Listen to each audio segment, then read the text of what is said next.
ग्रामीण भागाच्या गावागावामध्ये भरणारे आठवडे बाजार ही तशी ग्रामीण संस्कृतीचा एक भाग आहे। आपण या ठिकाणी पाहू शकताय, आपण आता घोडेगाव मध्ये आहोत आणि घोडेगाव या ठिकाणी आठवडे बाजार भरलेला आहे। खरं तर शेतकरी आपल्या शेतातील वेगवेगळ्या भाज्या ह्या आठवडे बाजारामध्ये विकण्यासाठी घेऊन येत असतात आणि ह्या ताज्या भाज्या खरं तर शहरी भागात राहणाऱ्या किंवा गावाच्या ठिकाणी राहणाऱ्या व्यापारी असतील किंवा इतर नागरिकांना स्वस्त मध्ये मिळत असतात। घोडेगाव मध्ये असाच आठवडे बाजार आजचा भरला असला तरी आजच्या बाजाराचं काही वेगळं असं वैशिष्ट्य आहे। आपण या ठिकाणी पाहू शकताय, घोडेगावच्या या आठवडे बाजारामध्ये आज चक्क रानभाज्या विक्रीसाठी उपलब्ध झालेल्या आहेत। या रानभाज्या खरं तर उत्तर पुणे जिल्ह्यामध्ये डोंगरी भागात मोठ्या संख्येने आदिवासी बांधव राहत असतात आणि या आदिवासी बांधवांच्या खाण्यामध्ये रानभाज्यांचा महत्वाचा वाटा असतो। खरं तर पावसाळा सुरू होण्यापूर्वी जे अवकाळी पाऊस पडतात त्या अवकाळी पावसांच्या ओलीवरती ह्या रानभाज्या उगवत असतात आणि पावसाच्या तोंडावरती या रानभाज्या खरं तर खाण्यासाठी उपलब्ध होत असतात। आदिवासी जमातींमध्ये या रानभाज्याला अनन्यसाधारण असं महत्व आहे। आरोग्याच्या दृष्टीने अत्यंत महत्वाच्या असणाऱ्या या रानभाज्या आज चक्क घोडेगाव या ठिकाणी विक्रीसाठी उपलब्ध झालेल्या आहेत। आपल्या सोबत आहेत काही आदिवासी भागातील शेतकरी ज्यांनी या रानभाज्या घोडेगाव या ठिकाणी विक्रीसाठी उपलब्ध केलेल्या आहेत। ताई, काय सांगाल, कोणकोणत्या या रानभाज्या आहेत आणि त्यांचं काय काय महत्व आहे? कोळूची भाजी, आणि ही कोणती आहे? चायाची भाजी। कुठून हे उपलब्ध झाल्यात, कशा पद्धतीने तुम्ही आणल्यात आणि कशी विक्री करताय? 20 रुपये। कुठं मिळतात या भाज्या? रानात जंगलामध्ये। खरं तर कधी या भाज्या सुरुवात होतात, काय यांची दुर्मिळता आहे? ते आम्हाला नाही सांगता येत। किती वेळ लागला एवढ्या भाज्या गोळा करायला? दिवसभर, अख्खा दिवसभर एवढी गोळा होती। किती भाज्या आणल्या होत्या आणि कशी विक्री करताय? 20 रुपये, 20 लाख, दोन्ही 20 लाख। 20 रुपयाला एक जोडी? हा। किती पैसे मिळतील काय सांगाल तुम्ही? आता ते किती मिळतील ते भेटत खपली नाही अजून ती। काय ग्राहकांना माहिती आहे का माझ्याबद्दल? का ग्राहक विचारतात तुम्हाला? हा, ग्राहकांना माझ्याबद्दल माहिती आहे का? आहेत। ज्यांना माहिती आहे ते विकत घेत आहेत, हा पण ज्या लोकांना या भाज्याबद्दल माहिती नाही ते तुम्हाला काय माहिती विचारतात? हा। काय माहिती विचारतात? ही कोळूची भाजी, चायाची। या भाज्या कशा करायच्या वगैरे असे प्रश्न नागरिकांना पडतात का? कापून करायचे त्या कांदा तेलामध्ये। आता ह्या भाज्या अजून किती दिवस चालतील? किती दिवस या भाज्याचा सीझन असतो? तो 2-3 दिवसच फक्त बंद। आता पुढच्या आठवड्यामध्ये तुम्हाला भाज्या मिळणार नाहीत का? नाही। खरं तर आपण पाहिलं या ठिकाणी पावसाच्या तोंडावरती या रानभाज्या उगत असतात आणि या रानभाज्या खरं तर याच्यामध्ये खूप पौष्टिक गुणधर्म आहेत, औषधी गुणधर्म आहेत।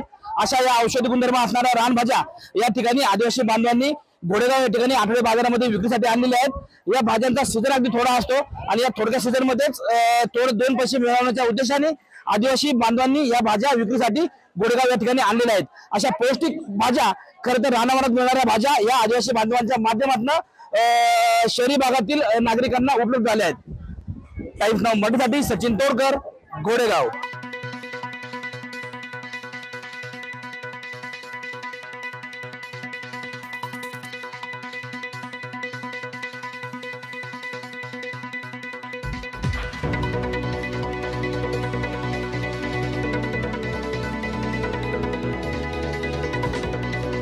पावसाळा सुरू झाला की डोंगरी भागात उगवतात त्या रानभाज्या, अत्यंत पौष्टिक आणि आयुर्वेदिक गुणधर्म असणाऱ्या या रानभाज्या आपण पाहू शकताय। भीमाशंकरच्या पायथ्याला असणाऱ्या डिंबे या गावामध्ये या रानभाज्या विक्रीसाठी उपलब्ध झालेल्या आहेत। वेगवेगळ्या प्रकारच्या रानभाज्या या ठिकाणी आदिवासी बांधव विक्रीसाठी घेऊन उपस्थित झालेले आहेत। आपण या आदिवासी बांधवांशी संपर्क साधणार आहोत। दादा, काय सांगाल, या रानभाज्या तुम्ही विक्रीसाठी आणल्यात?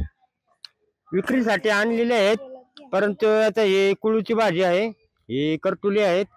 कुळूची भाजी अशी बनवायला लागते, ही चांगली स्वच्छता धुवायची।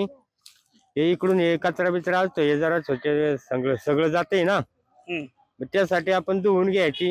हिच्यात डाळ टाकायची, अशी पहिली शिजवायची, त्याच्यानंतर डाळ टाकायची, त्याच्यानंतर आपली लसणी कोथिंबीर आली सगळं मीठ मसाला सर्व टाकावं लागतंय ना। कुठे भेटतात या भाज्या, कशा उपलब्ध होतात? डोंगराला कड्या ठिकाणी असते, असं मैदानी ठिकाणी कड्या ठिकाणी असते। किती उपलब्ध होतात आणि किती काय या भाज्या चालतात? नाही, पावसाळ्याच्याच ह्याच वेळेत चालते, उन्हाळ्याचं नसते। आता या भाज्या उपलब्ध झालेल्या आहेत, अजून किती दिवस या भाज्या राहतील? काहीतरी आता हे मोठा पाऊस आला का हे संपलं हे निबाराला हे कवळी आहे ना त्याच्यातच खायला चांगलं असतं. जरा निबारली का खाती नाही कोण. त्याला अशी फुलं येतात, सफेद फुलं असतात लंबी लंबी. ही करटुली आहेत, करटुल्यांचं काय महत्व सांगता येईल तुम्हाला? करटुली असे आहेत, करटुली म्हणजे त्याला असं चिरायचं. ही करटुली चांगली आपल्या शरीराला आहे असं आहे. या रानभाज्यामध्ये काय औषध गुणधर्म असतात मला काय माहिती आहेत का? पित्त पित्त मेन पित्त आणि आपलं सगळं हे ज्याला जे हे असतंय ना सांधेवासी दम याच्यावर हे चांगली चालत आहेत. खरं तर या रानभाज्या तुम्ही विक्रीसाठी आणलेल्या आहेत, जे ग्राहक आहेत ते याचे चांगले पैसे देतात, तुम्हाला त्यातून चांगले पैसे मिळतात का?